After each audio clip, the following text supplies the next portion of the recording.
Selamat datang di Beetle Channel, semoga kita bahagia. Jangan lupa subscribe, like, komen dan share agar channel ini semakin berkembang. Terima kasih. Novel jenius luar biasa. Bab 957 Internet plus bisnis fisik. Hari itu, setelah makan malam selesai, Feng Yu melihat wanita itu berpegangan pada lengan kiri Lenko dan meninggalkan ballroom bersamanya. Apakah wanita itu bukan putri dari beberapa orang besar?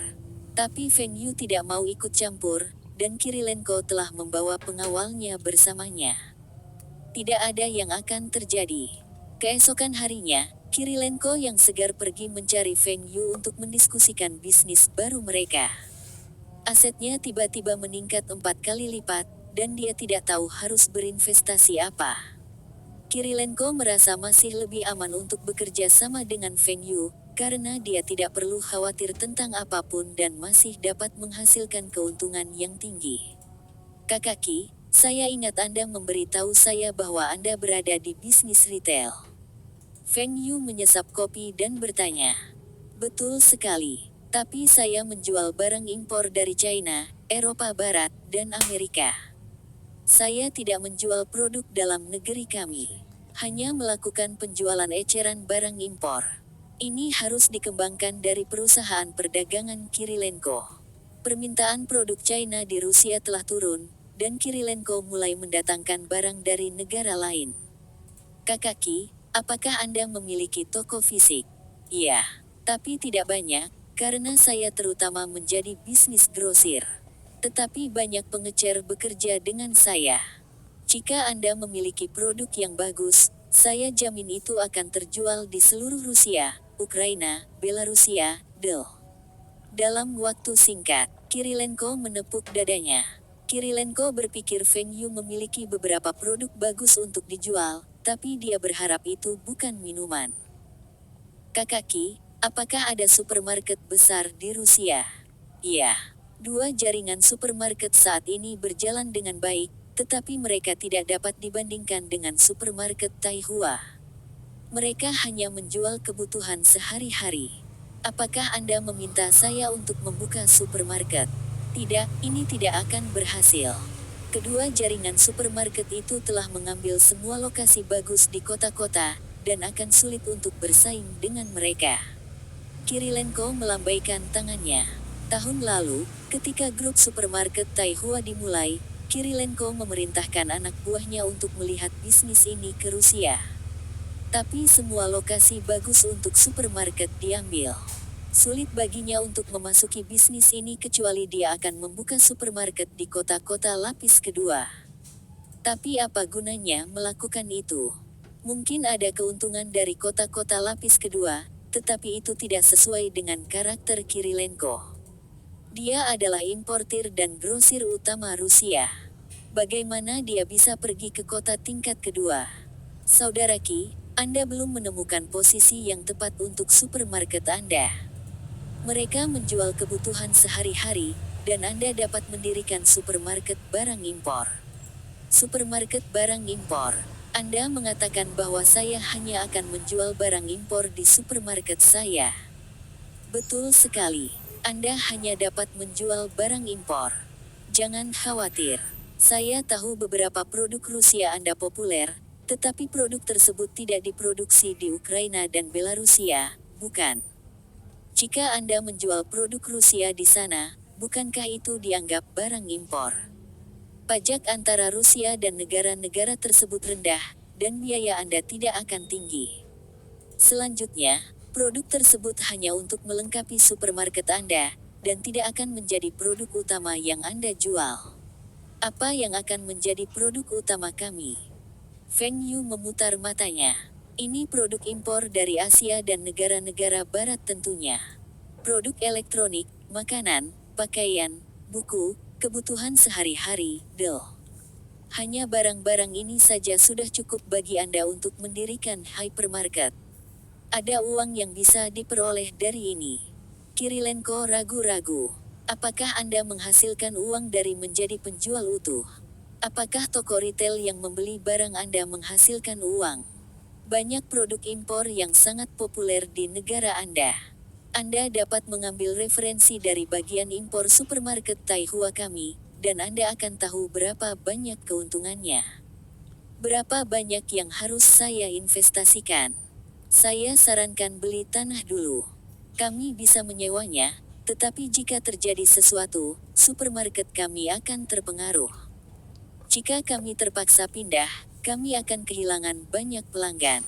Kita juga perlu menyiapkan dana untuk impor barang, renovasi, fitting, Akan lebih baik jika kita memiliki perusahaan logistik sendiri.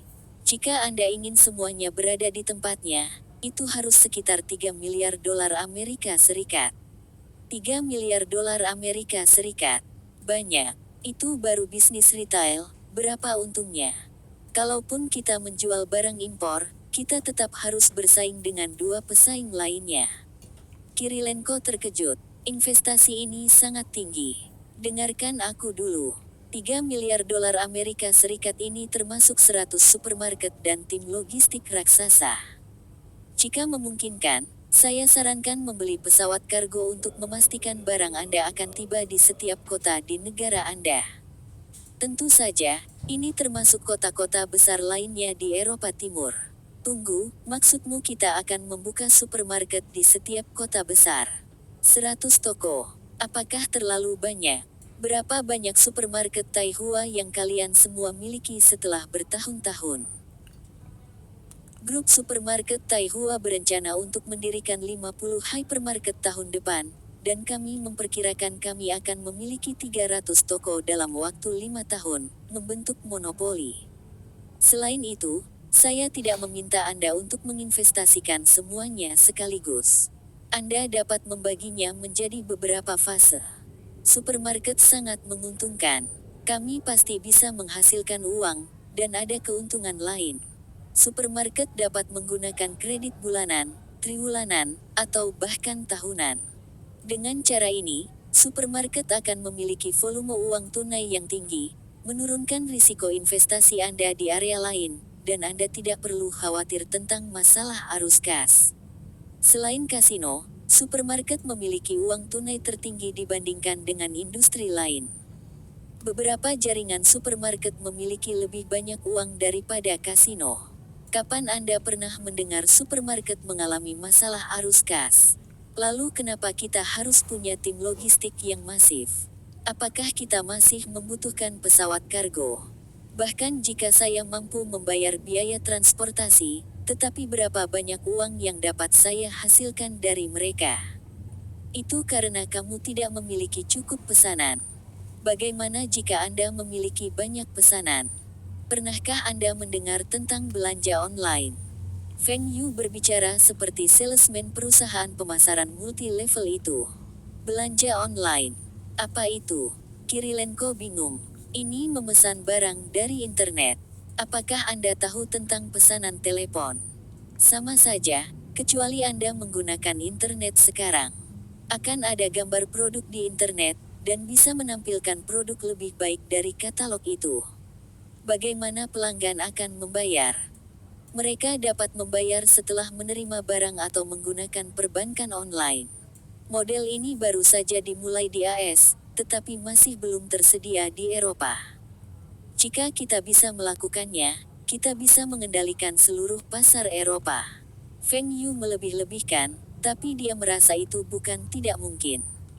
Model bisnis ini dapat dengan mudah ditiru oleh orang lain, tetapi Feng Yu percaya bahwa tidak masalah untuk mengambil alih negara-negara berbahasa Rusia di Eropa Timur.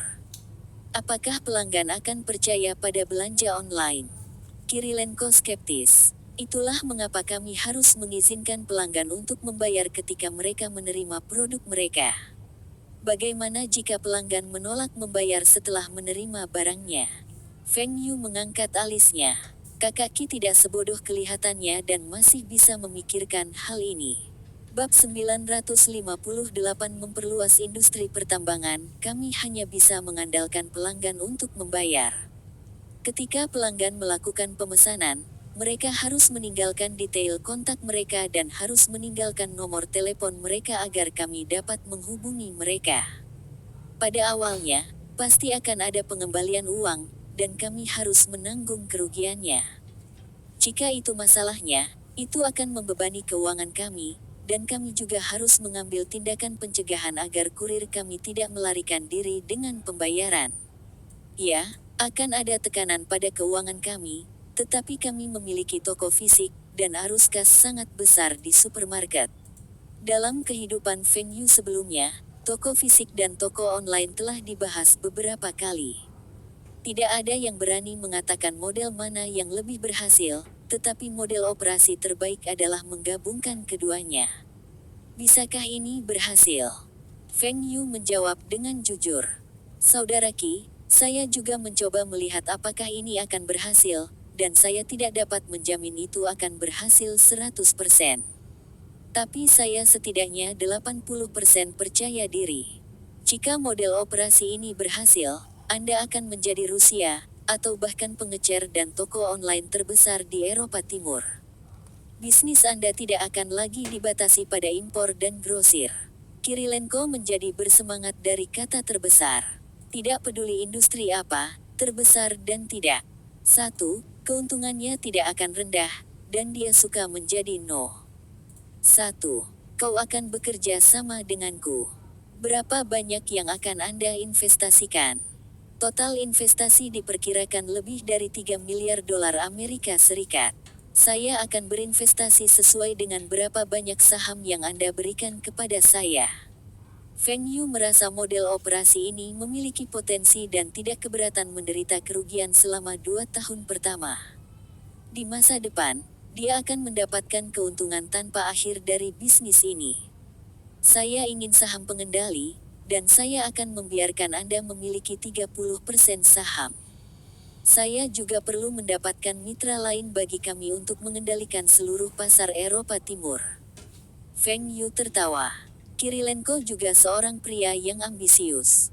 Kirilenko berpikir bahwa dia masih memiliki perusahaan pertambangan, dan bahkan jika investasi ini gagal, kerugiannya juga berasal dari keuntungannya dalam krisis ini. Dia percaya dengan Feng Yu akan membantunya menutup kerugiannya di area lain jika ini gagal. Baik, saya akan menyiapkan dana dan akan meminta anak buah saya untuk menulis proposal terperinci untuk Anda. Anda bisa membiarkan anak buah Anda melewatinya. Dalam kehidupan Feng Yu sebelumnya, platform belanja online terbesar Rusia didirikan pada Februari tahun depan. Tapi perusahaan itu mulai kecil dan mencoba meniru Amazon dengan menjual buku. Feng Yu percaya bahwa perusahaan itu bukan tandingan Kirilenko. Setelah melunasi pinjaman dan investasi ini, saya masih punya banyak dana.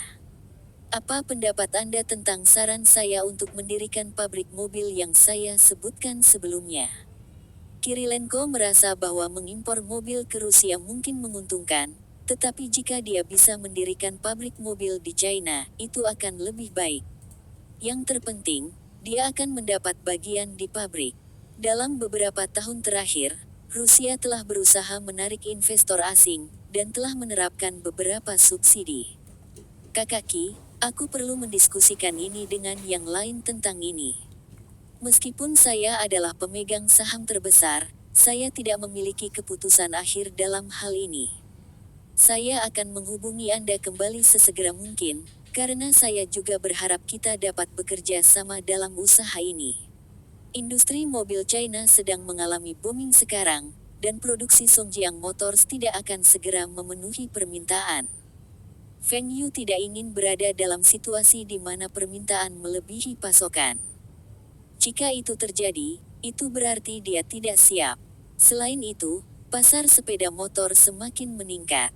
Permintaan sepeda motor telah melambat di kota-kota, tetapi ada peningkatan di desa-desa. Di Cina, ada lebih banyak desa daripada kota, dan permintaan sepeda motor akan terus meningkat selama bertahun-tahun. Penjualan skuter Songjiang 100, Songjiang 125, atau Songjiang terus meningkat dan telah mengamankan posisi No. 1 tempat. Kesadaran merek Songjiang Motors juga tidak ada. 1 di Cina. Bahkan model terbaru Songjiang 150 dan Songjiang Golden Bull, sepeda motor roda 3, sangat populer di pasaran. Perusahaan mesin Kota Bing memiliki rencana untuk memperluas produksi sepeda motor mereka dalam 2 tahun ke depan, tetapi tidak memiliki niat untuk memperluas lini produksi mobil mereka. Produksi mesin pertanian mereka juga berkembang, dan perusahaan mesin Kota Bing tidak memiliki cukup dana untuk memperluas ketiga produksi pada saat yang bersamaan. Lagi pula, keuntungan perusahaan selama bertahun-tahun diinvestasikan kembali ke dalam R&D, dan mereka masih perlu memberikan dividen kepada pemegang saham mereka. Mungkin bukan pilihan yang buruk jika perusahaan mesin Kota Bing dapat menggunakan nilai mereknya untuk berinvestasi di pabrik baru. Feng Yu ingin mendirikan pabrik di Eropa atau AS dan bekerja sama dengan Kirilenko untuk mengamankan pasar Rusia. Mereka akhirnya membangun basis pelanggan di Rusia dan tidak ingin mobil Eropa merebut pangsa pasar mereka. Baru-baru ini, ada desas-desus bahwa merek mobil Jerman akan memasuki pasar Rusia. Apalagi yang harus saya investasikan? Lanjutkan untuk membeli tambang. Apakah industri pertambangan dan mineral akan booming 2 tahun kemudian? Nilai tambang yang kamu beli telah meningkat banyak, kan? Dalam 2 tahun lagi, saya berjanji nilainya akan meningkat lebih jauh, dan kami akan meningkatkan skala penambangan kami saat itu. Membeli tambang adalah pilihan yang baik. Gunakan saja perusahaan pertambangan kami untuk memperoleh lebih banyak tambang, dan saya akan menyuntikkan sejumlah uang ke dalam perusahaan. Tapi tidak ada terburu-buru. Kita bisa perlahan-lahan bernegosiasi terlebih dahulu, dan lebih bermanfaat untuk membelinya di paruh kedua tahun depan. Soros pasti akan menyerang Rusia tahun depan dan akan menderita kerugian besar. Pemerintah Rusia kejam dan tidak peduli dengan hukum ekonomi internasional. Tentu saja, Rusia juga akan terpengaruh, dan rubel akan terdepresiasi lebih jauh. Ekonomi Rusia akan menurun, dan beberapa tambang akan dilepas dengan harga murah. Perusahaan pertambangan Feng Yu dan Kirilenko yang mengakuisisi tambang-tambang itu lebih baik daripada orang-orang Amerika itu. Bagaimanapun, mereka adalah perusahaan Rusia. Feng Yu akan membantu Rusia bertahan melawan Soros di balik tirai. Jika Feng Yu akan menentang Soros secara terbuka, dia pasti akan kalah, karena cadangan devisa Rusia tidak setinggi Hong Kong. Tentu, kami berdua akan meningkatkan investasi kami ke dalam perusahaan, dan saya akan terus mengawasi tambang, berdasarkan persyaratan kami sebelumnya. Jika Anda masih punya uang, Anda bisa berinvestasi di pasar saham AS untuk sementara. Baik, tetapi ketika Soros menyerang Rusia, Anda harus membantu kami, dan bukan membantunya. Jangan khawatir. Apakah Anda pikir saya akan menyerang Rusia dengan hubungan kita? Kali ini, kita akan memberi Soros pelajaran. Selama periode ini, Soros diam, tetapi dia tidak akan berhenti. Negara-negara Asia Tenggara lainnya masih belum menetapkan langkah-langkah efektif untuk melindungi ekonomi mereka. Meski IMF sudah turun tangan, itu masih belum cukup. Dalam 2 bulan lagi, Soros akan kembali memanen negara-negara itu lagi. Tentu saja, Feng Yu juga akan melakukan hal yang sama, tetapi dia akan tetap rendah hati. Dia tidak ingin masuk daftar hitam oleh begitu banyak negara. Feng Yu akan menunggu Soros di Rusia dan akan membiarkannya menderita kerugian yang lebih besar dibandingkan dengan kehidupan Feng Yu sebelumnya. Feng Yu mungkin harus membayar lebih untuk pinjaman sebelumnya, tapi dia tidak peduli. Bagaimanapun, rubel telah terdepresiasi beberapa ratus kali sejak dia mendapatkan pinjaman itu, dan bahkan jika jumlah pinjaman yang belum dibayar meningkat 10 kali lipat, itu bukan apa-apa. Sepeda motor roda 3. Bab 959 bertemu pada tahun 1998. Ayo, bertemu di 98. Ayo, bertemu di tahun 1998. Naing dan Faye Wong membawakan lagu klasik ini di atas panggung, dan Feng Yu sangat menikmatinya. Hanya 2 penyanyi ini yang bisa membawakan lagu ini dengan sempurna. Lina berada di samping Feng Yu dan menatapnya tanpa berkata-kata. Saya tahu Anda telah menulis lagu ini, tetapi apakah Anda harus begitu asyik dengannya? Gala dinner malam tahun baru 1998 masih disiarkan langsung, tetapi ada lebih banyak peraturan sekarang. Penonton tidak diperkenankan meneriakkan slogan atau membawa plakat. Tapi CCTV tidak bisa mengatur pakaian penonton. Apa yang salah dengan mengenakan seragam perusahaan mereka? Upacara penghargaan menjadi adil, dan Feng Yu berhenti menggunakan upacara ini untuk mempromosikan perusahaannya. Dia mengizinkan perusahaan-perusahaan yang luar biasa untuk memenangkan penghargaan, dan penghargaan ini telah menjadi penghargaan bisnis paling bergengsi di China. Mungkin ini juga karena perusahaan Feng Yu tidak perlu menggunakan metode ini untuk promosi. Semua perusahaan yang diinvestasikan Feng Yu, sekarang menjadi pemimpin di industri masing-masing. Beberapa bahkan merupakan perusahaan papan atas secara global. Tetapi perusahaan Feng Yu masih jauh dari yang terbaik di dunia. Dalam beberapa tahun terakhir, Feng Yu telah mengembangkan industri mobil, elektronik, minuman, farmasi, dan teknologi internet. Selain teknologi internet, perusahaan Feng Yu di industri ini berbasis di China, dan mereka dianggap sebagai pemimpin pasar. Terlepas dari apakah Feng Yu memiliki saham pengendali atau hanya saham di perusahaan, semua keputusannya pasti akan disetujui. Tapi Feng Yu malas untuk mengelola perusahaan, karena dia akan tetap mendapatkan keuntungan bahkan jika itu adalah seseorang yang mengelola perusahaan. Feng Yu akan lebih memilih untuk membiarkan anak buahnya menjalankan perusahaannya, atau mengapa dia membayar mereka dengan gaji tinggi, bonus, dan saham. Meskipun perusahaan Feng Yu tidak akan terdaftar dalam waktu dekat, perusahaan masih membagikan dividen setiap tahun.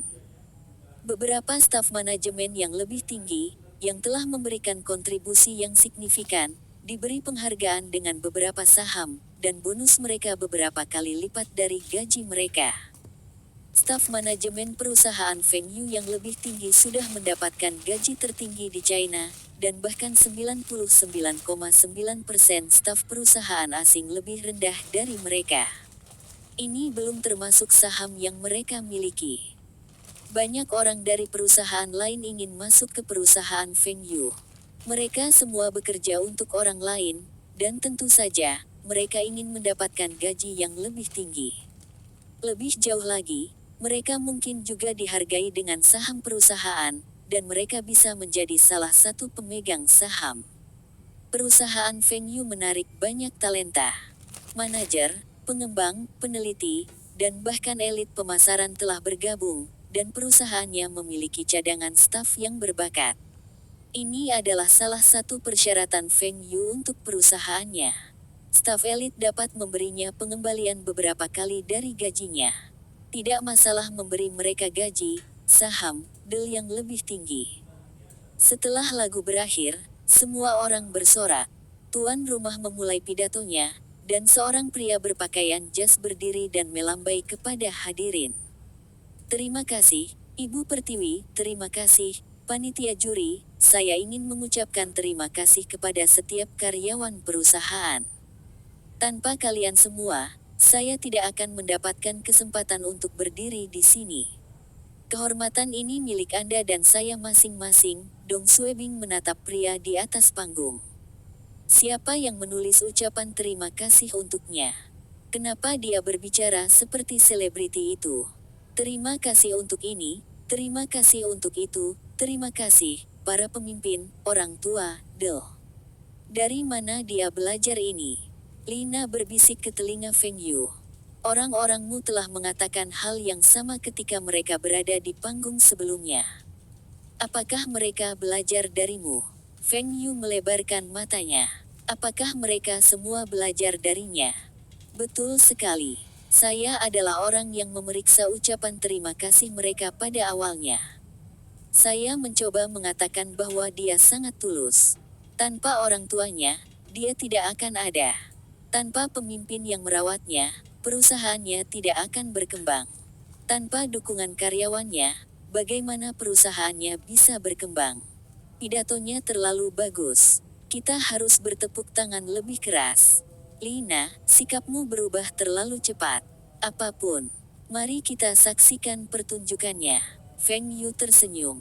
Kenapa perusahaan Anda tidak memenangkan penghargaan apapun? Saya memberikan kesempatan kepada yang lain. Jika perusahaan saya berpartisipasi, perusahaan ini hanya dapat menonton dari tribun penonton. Feng Yu menjawab dengan bangga. Apakah kamu merasa malu karena memperbaiki hasil di masa lalu? Lina bisa menebak apa yang dipikirkan Feng Yu hanya dengan sekali pandang. Omong kosong. Penghargaan ini adil. Ketika kami memulai penghargaan ini, siapa bilang perusahaan saya tidak memenuhi syarat? Sekarang, tanpa kita berpartisipasi, perusahaan lainnya memiliki standar yang sama. Mereka yang tidak memenangkan apapun akan marah. Feng Yu tidak membual. Perusahaan yang dinominasikan dan pemenang memiliki standar yang sama dalam hal skala, pertumbuhan, dan kontribusi kepada masyarakat. Masing-masing dari mereka bisa menjadi pemenang dan mereka yang tidak menang mengajukan keluhan. Pemenang dari upacara penghargaan tahun ini tidak ditentukan. Mereka dipilih oleh panel juri, dan banyak perusahaan kalah dengan satu suara. Beberapa kategori bahkan harus melalui pemungutan suara putaran kedua karena tidak ada pemenang yang jelas di putaran pertama. Keadilan selalu relatif. Tetapi jika perusahaan secara bergiliran memenangkan penghargaan, itu tidak adil bagi mereka. Pemenangnya lebih baik di bidang tertentu, dan mereka pantas mendapatkan penghargaan. Sebagian besar pemenang tahun ini adalah teman Feng Yu. Liu Yong adalah salah satunya. Program Guangcai-nya berkembang dengan sangat baik. Feng Yu juga berencana untuk mendirikan pabrik silikon kristalin pertamanya di Provinsi Qinghe Barat. Untuk mendirikan pabrik di sana, Feng Yu masih harus membangun jalan dan meningkatkan biayanya. Tapi begitu jalan dibangun, Feng Yu bisa membangun taman industri raksasa di sana. Biaya tenaga kerja di sana juga lebih murah, dan dia masih bisa meningkatkan perekonomian di sana. Bukankah kamu menulis lagu ini untuk mereka tampilkan di malam gala festival musim semi? Lalu apa yang akan mereka nyanyikan? Mereka masih bisa menyanyikan lagu ini. Tidakkah Anda memperhatikan bahwa penonton menyukainya? Saya berani mengatakan bahwa bahkan jika mereka menyanyikan lagu yang sama lagi, penonton akan tetap menyukainya. Lagu ini cocok untuk acara ini. Feng Yu tidak ingat begitu banyak lagu yang cocok dengan berbagai kesempatan. Lagu ini adalah satu-satunya lagu yang dia ingat. Selanjutnya, dia telah menulis lagu ini untuk kesenangannya sendiri. Lanjutkan saja membual. Nyanyikan lagu yang sama 2 kali. Siapa yang akan menyanyikan lagu yang sama lagi di suatu acara? Itu karena saya tidak mengatakan apa-apa. Jika saya mau, mereka akan menyanyikannya lagi. Baiklah. Aku percaya kamu. Lina mencoba menahan tawanya. Feng Yu, Anda tidak percaya apa yang saya katakan. Sepertinya aku perlu memberimu pelajaran malam ini. 2 kali, tidak, 3 kali. Catatan penerjemah, bertemu di tahun 1998. Bersambung, terima kasih telah menyaksikan dan mendukung channel ini.